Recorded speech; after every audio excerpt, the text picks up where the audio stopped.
Adjovi Chantal, Adomaou Jérémy. Après vérification du quorum par contrôle de présence, c'est le président de l'Assemblée nationale qui a solennellement ouvert cette première session extraordinaire de l'année 2024.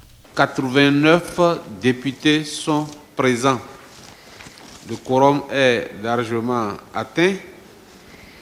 Alors, je déclare ouverte la première session extraordinaire de l'année 2024. Une session avec une douzaine de points inscrits à l'ordre du jour, parmi lesquels 10 sont d'initiative gouvernementale. Annonce faite par le premier secrétaire parlementaire à travers les dossiers de communication.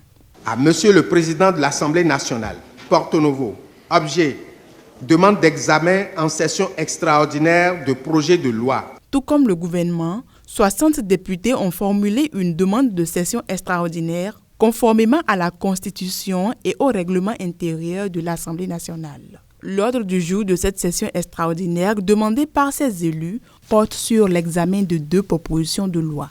1. Proposition de loi modifiant et complétant la loi numéro 2019-43 du 15 novembre 2019 portant code électoral. 2. Proposition de loi modifiant la loi numéro 2019-40 du 7 novembre 2019 portant révision de la loi numéro 90-32 du 11 décembre 1990 portant constitution de la République du Bénin. Dans la foulée, le président du groupe parlementaire Les Démocrates dit avoir déposé dans la matinée une proposition de loi portant révision du code électoral et souhaite la voir examinée au cours de cette session extraordinaire. Une intervention qui met l'hémicycle en débat. Vous avez dit que ça ne fera pas partie de cette session extraordinaire. Ma proposition fait partie de l'ordre du jour qui est retenu, Monsieur le Président.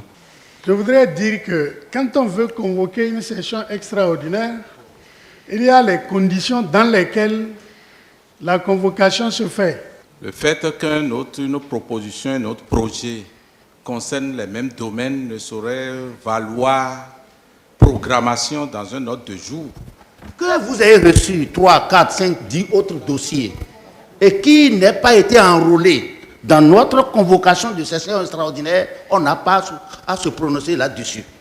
Lorsque 2 propositions traitent du même objet, il n'y a jamais eu de problème pour que les 2 propositions soient prises en compte. Un débat que le président de l'Assemblée nationale finit par trancher. Lorsque nous allons faire lecture du dossier à la prochaine plénière, nous allons aviser. En attendant que la représentation nationale revienne pour examiner des différents points inscrits à l'ordre du jour de cette séance extraordinaire, la séance a été suspendue. Sa reprise est prévue pour le lundi 26 février prochain. L'ouverture de cette session extraordinaire a également permis l'installation du suppléant du feu député Abel Sorokou, décédé il y a quelques semaines.